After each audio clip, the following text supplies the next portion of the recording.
Ya, Assalamualaikum warahmatullahi wabarakatuh. Perkenalkan, nama saya Muhammad Ridho Saputra. Saya dari kelas 11 RPL 2, nomor absen 22. Saya siswa SMK Telkom Purwokerto. Eh, Pada kesempatan kali ini, saya akan menjelaskan tentang UML. Apa itu UML? Jadi, UML adalah kepanjangan dari UML adalah singkatan dari Unified Modeling Language. Jadi, apa itu UML? UML adalah himpunan struktur dan teknik untuk pemodelan desain program berorientasi objek atau OOP, serta aplikasinya. UML adalah metodologi untuk mengembangkan sistem OOP dan sekelompok perangkat tool untuk mendukung pengembangan sistem tersebut. UML mulai diperkenalkan oleh Object Management Group, sebuah organisasi yang telah mengembangkan model, teknologi, dan standar OOP sejak tahun 1980-an. Sekarang UML sudah mulai banyak digunakan oleh para praktisi OOP. UML merupakan dasar bagi perangkat atau tool desain berorientasi objek dari IBM. UML adalah suatu bahasa yang digunakan untuk menentukan, memvisualisasikan, membangun, dan mendokumentasikan suatu sistem informasi. UML dikembangkan sebagai suatu alat untuk analisis dan desain berorientasi objek oleh Grady Birch, Jim Rumbaugh, dan Ivar Jacobson. Namun demikian, UML dapat digunakan untuk memahami dan mendokumentasikan setiap sistem informasi. Penggunaan UML dalam industri terus meningkat. Ini merupakan standar terbuka yang menjadikannya sebagai bahasa pemrograman yang umum dalam industri peranti lunak dan pengembangan sistem. Fungsi UML ada 6. Yang pertama, untuk menggambarkan batasan sistem dan fungsi-fungsi sistem secara umum, dibuat dengan use case dan aktor. Kedua, untuk menggambarkan kegiatan atau proses bisnis yang dilaksanakan secara umum, dibuat dengan interaction diagram. Yang ketiga, untuk menyatakan arsitektur implementasi fisik menggunakan komponen dan development diagram. Yang keempat, untuk menyampaikan atau memperluas functionality dengan stereotypes. Yang kelima, untuk membuat model behavior yang menggambarkan kebiasaan atau sifat sebuah sistem dengan state transition diagram. Dan terakhir, untuk menggambarkan representasi struktur statik sebuah sistem dalam bentuk class diagram. Jenis-jenis UML yang pertama use case diagram, class diagram, activity diagram, package diagram, sequence diagram, state machine diagram, communication diagram, composite structure diagram, object diagram, timing diagram, component diagram, deployment diagram, interaction overview diagram. Apa sih keuntungan UML lah? Jadi ada 4 keuntungannya. Yang pertama, uniformity, yaitu pengembang cukup menggunakan satu metodologi dari tahap analisis hingga perancangan, memungkinkan merancang komponen antar muka secara terintegrasi bersama perancangan perangkat lunak dan perancangan struktur data. Yang kedua, stability. Kode program yang dihasilkan relatif stabil sepanjang waktu karena mendekati permasalahan yang sesungguhnya. Yang ketiga, understandability. Kode yang dihasilkan dapat diorganisasi ke dalam kelas-kelas yang berhubungan dengan masalah sesungguhnya, sehingga lebih mudah untuk dipahami. Dan terakhir, reusability. Dengan metodologi berorientasi objek, dimungkinkan penggunaan ulang kode sehingga pada akhirnya akan sangat mempersingkat waktu pengembangan perangkat lunak atau sistem informasi. Oke, next. Saya akan menjelaskan tentang use case diagram. Pengertian use case diagram. Use case adalah kegiatan atau urutan interaksi yang saling berkaitan antara sistem dan aktor. Use case bekerja dengan cara mendeskripsikan tipe interaksi antara user sebuah sistem dengan sistemnya sendiri melalui sebuah cerita bagaimana sebuah sistem dipakai. Use case juga digunakan untuk membentuk perilaku atau behavior sistem yang akan dibuat. Sebuah use case menggambarkan sebuah interaksi antara pengguna atau aktor dengan sistem yang ada. Deskripsinya tentang use case diagram. Diagram use case merupakan pemodelan untuk menggambarkan kelakuan atau behavior sistem yang akan dibuat. Diagram use case mendeskripsikan sebuah interaksi antara satu atau lebih aktor dengan sistem yang akan dibuat. Diagram use case digunakan untuk mengetahui fungsi apa saja yang ada di dalam sebuah sistem dan siapa saja yang berhak menggunakan fungsi-fungsi tersebut. Yang ditekankan pada diagram ini adalah apa yang diperbuat sistem dan bukan bagaimana. Sebuah use case merepresentasikan sebuah interaksi antara aktor atau user atau sistem lainnya dengan sistem. Use case menjelaskan secara sederhana fungsi sistem dari sudut pandang user. Komponen-komponen pembentuk use case. 1. Aktor. Aktor merupakan seseorang atau sesuatu seperti mesin atau perangkat yang berinteraksi dengan sistem. Aktor dapat memberikan sebuah informasi, inputan kepada sistem atau keduanya menerimanya dan memberikan informasi pada sistem.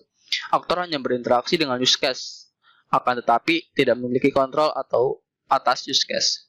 Yang menyebabkan aktor berinteraksi dengan sistem. Yang pertama, adanya arus informasi yang diterima maupun yang diinputkan ke dalam sistem. Interaksi dengan seseorang atau suatu pihak yang mengelola sistem tersebut. Yang ketiga, sumber daya berasal dari luar yang digunakan oleh sistem. Sistem lain yang berinteraksi dengan sistem yang akan dibangun, yaitu use case. Use case adalah gambaran fungsionalitas dari suatu sistem, sehingga pengguna sistem paham dan mengerti mengenai kegunaan dan manfaat dari sistem yang akan dibangun. Use case diagram hanya digunakan untuk menggambarkan sebuah sistem tersebut berjalan untuk pengguna, bukan berdasarkan dari alur maupun urutan kejadian proses suatu sistem dari pengguna sampai dengan tahap akhir atau state diagram. Menentukan use case pada sistem. 1. Gambaran tugas dari sebuah aktor. 2. Sistem yang memberikan informasi balasan yang bernilai kepada aktor. Ini adalah notasi atau simbol use case diagram. Ada aktor, dependency, generalization, include, extend, association, system, use case, collaboration, node. Keterangannya bisa dibaca. Ya, ini untuk aktor, dependency, generalization, include, extend, association, system, use case, collaboration, dan node. Lanjut, fungsi use case diagram. Pertama, komunikasi dengan klien, menjelaskan fasilitas yang ada, membuat tes dari kasus-kasus secara umum. Contoh use case diagram. Ya, use case aplikasi perpustakaan sekolah terdiri dari admin dan pengguna. Admin, pengguna. Ya, halaman admin dan halaman pengguna berbeda, tapi dalam satu aplikasi yang sama. Oke, lanjut. Kelas diagram. Deskripsi kelas diagram. Kelas diagram adalah sebuah kelas yang menggambarkan struktur dan penjelasan kelas, paket, dan objek serta hubungan satu sama lain seperti containment, pewarisan, asosiasi, dan lain-lain. Kelas diagram juga menjelaskan hubungan antar kelas dalam sebuah sistem yang sedang dibuat dan bagaimana caranya agar mereka saling berkolaborasi untuk mencapai sebuah tujuan. Kelas juga memiliki 3 area pokok utama, yaitu nama, atribut, dan operasi. Nama berfungsi untuk memberi identitas pada sebuah kelas. Atribut fungsinya adalah untuk memberi karakteristik pada data yang dimiliki suatu objek di dalam kelas. Sedangkan operasi fungsinya adalah memberikan sebuah fungsi ke sebuah objek. Dalam mendefinisikan metode yang ada di dalam sebuah kelas, harus diperhatikan yang namanya cohesion dan coupling. Cohesion adalah ukuran keterkaitan sebuah instruksi di sebuah metode. Coupling adalah ukuran keterkaitan antara metode. Di dalam kelas diagram, terdapat hubungan antar kelas secara konseptual yang disebut relasi antar kelas. Di Undivided Modeling Language disediakan macam-macam relasi antar kelas, diantaranya asosiasi, hubungan statis antar kelas, agregasi, hubungan dari keseluruhan objek, generalisasi, relasi beberapa subclass ke superclass, dan dependency, keterhubungan tiap kelas. Notasi atau simbol pada kelas diagram, ya, kelasnya antarmuka, interface, association, direction association, generalization, dependency, aggregation. Perbedaannya direction association dengan generalization pada tanda panahnya ya, dan ini pada dependensi garisnya ini terputus-putus. Lanjut. Bentar. Fungsi kelas diagram. Pertama, memodelkan distribusi responsibility. Kedua, memodelkan logikal database skema. Memodelkan vocabulary dari suatu sistem. Menggambarkan kolaborasi sederhana. Contoh kelas diagram bisa dilihat. Person, last name, first name, objeknya, terus karakteristiknya, atributnya, employee, pasien, pendaftaran, pembayaran. Ya, lanjut. Use case diagram. Use case adalah abstraksi dari interaksi antara sistem dan aktor. Use case bekerja dengan cara mendeskripsikan tipe interaksi antara user sebuah sistem dengan sistemnya sendiri melalui sebuah cerita bagaimana sebuah sistem dipakai. Ya, tadi juga saya sudah jelaskan di depan.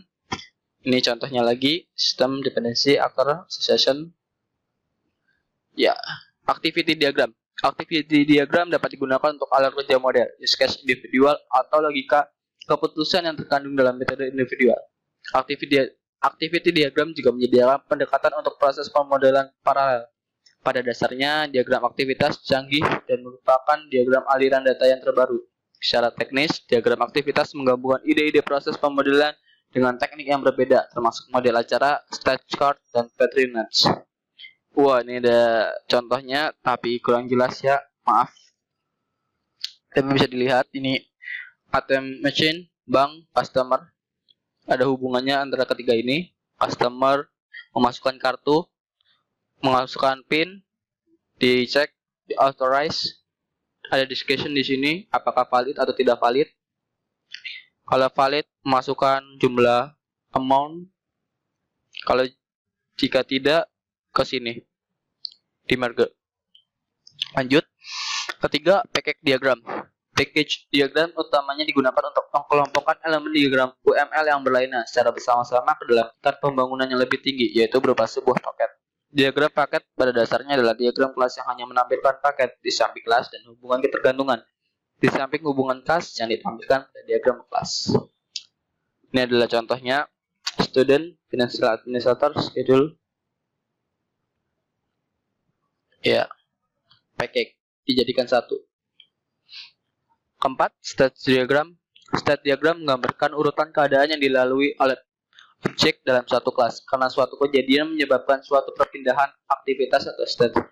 State dari objek adalah penggolongan dari satu atau lebih nilai atribut pada kelas, bersifat dinamis. Diagram state ini memperlihatkan state pada sistem, memuat state, transisi, event, serta aktivitas. Diagram ini terutama penting untuk memperlihatkan sifat dinamis dari antarmuka kelas, kolaborasi, dan terutama penting pada pemodelan sistem-sistem yang reaktif. Ini ada contohnya. Ini pertama, inisial, ada form peminjaman, ngecek keadaan barang, barang memenuhi syarat, persetujuan, informasi memberi info ke peminjaman, dan ada tambahan, barang telah diterima, informasi telah diterima. Yang kelima, sequence diagram. Sequence diagram menjelaskan interaksi objek yang disusun berdasarkan urutan waktu secara mudahnya. Sequence diagram adalah gambaran tahap demi tahap yang seharusnya dilakukan untuk menghasilkan sesuatu sesuai dengan use case diagram. Bersifat dinamis, diagram urutan adalah interaksi yang menekankan pada pengiriman pesan atau message dalam suatu waktu tertentu. Sequence diagram menekankan penyusunan berbasis waktu untuk kegiatan yang dilakukan dengan satu set dari objek yang berkolaborasi. Sequence diagram sangat berguna dalam membantu analisis, memahami spesifikasi real time, dan menggunakan kasus yang rumit. Di bawah ini, ya, nanti diagram ini dapat digunakan untuk mendeskripsikan baik secara fisik dan logis interaksi antar objek. Ya, contohnya ini, admin menampilkan form login, mengisi username dan password. Controller memvalidasi data, apakah ada pesan kesalahan. Lalu form admin mengambil data ke controller. Controller mengecek data login ke database, apakah bisa apa tidak. Kalau oke, ke controller lagi. Controller mengedirect ke halaman website.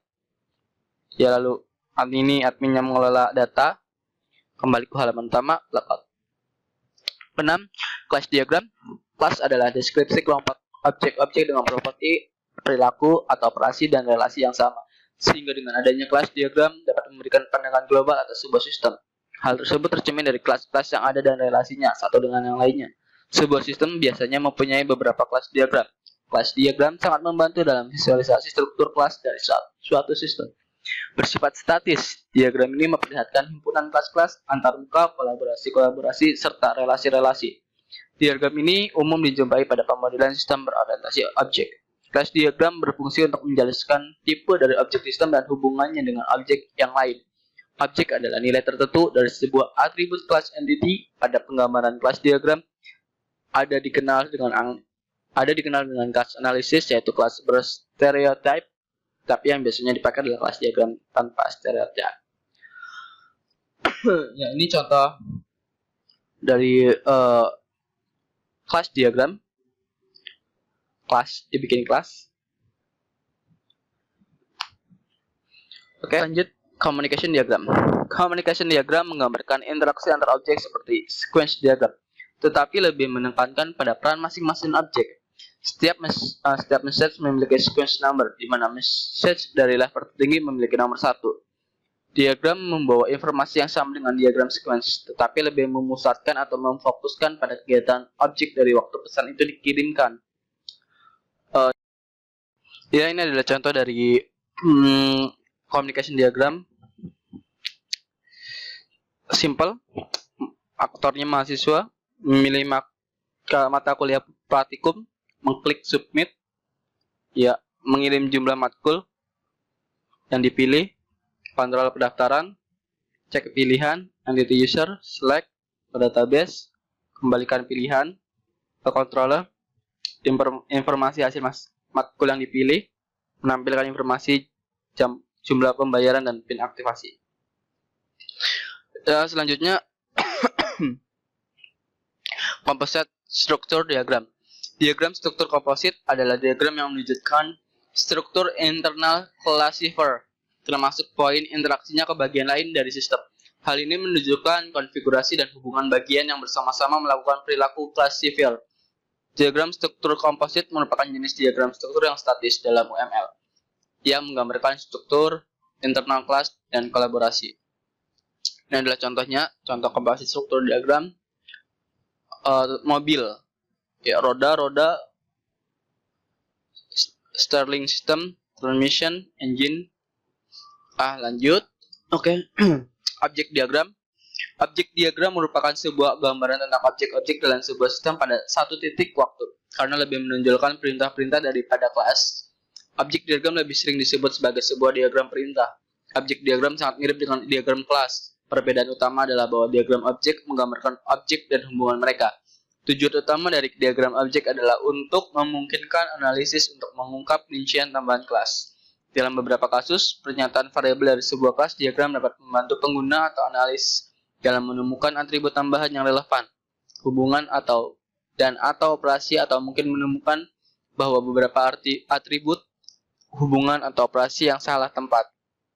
Bersifat statis, diagram ini memperlihatkan objek-objek serta relasi-relasi antar objek. Diagram objek memperlihatkan instansiasi statis dari segala sesuatu yang dijumpai pada diagram kelas.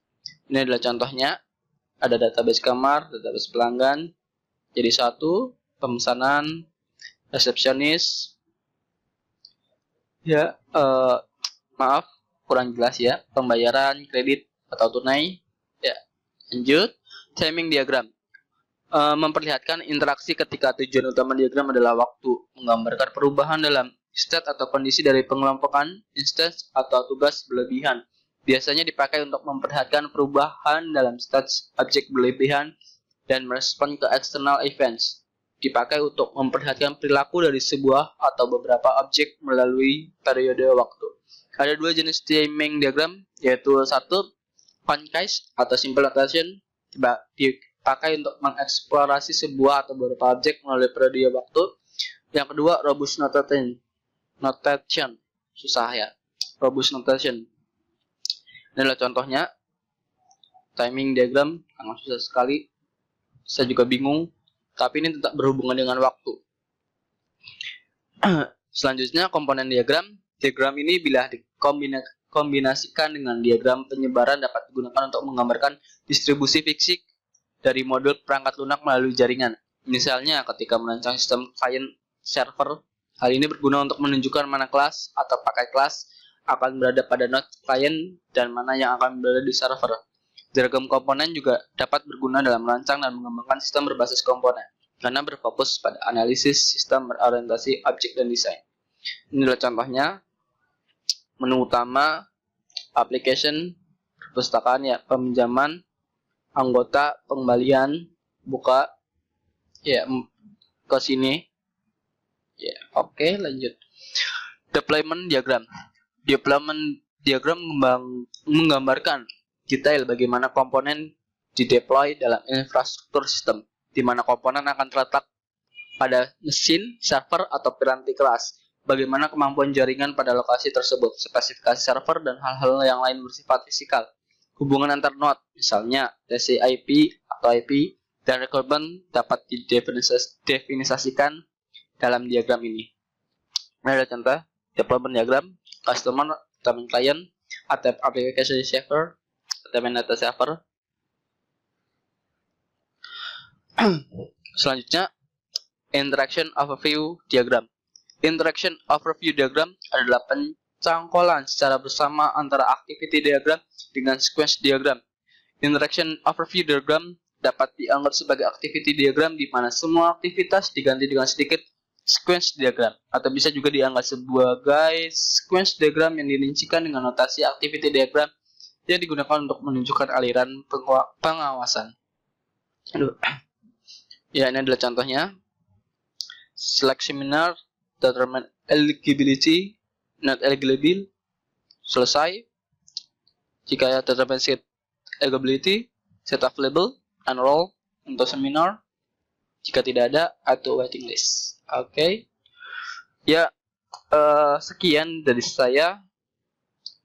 Mungkin masih banyak kekurangan. Mohon dimaafkan. Mungkin juga banyak salah kata-kata atau pengucapan. Mohon dimaafkan juga. Semoga bermanfaat. Wassalamualaikum warahmatullahi wabarakatuh.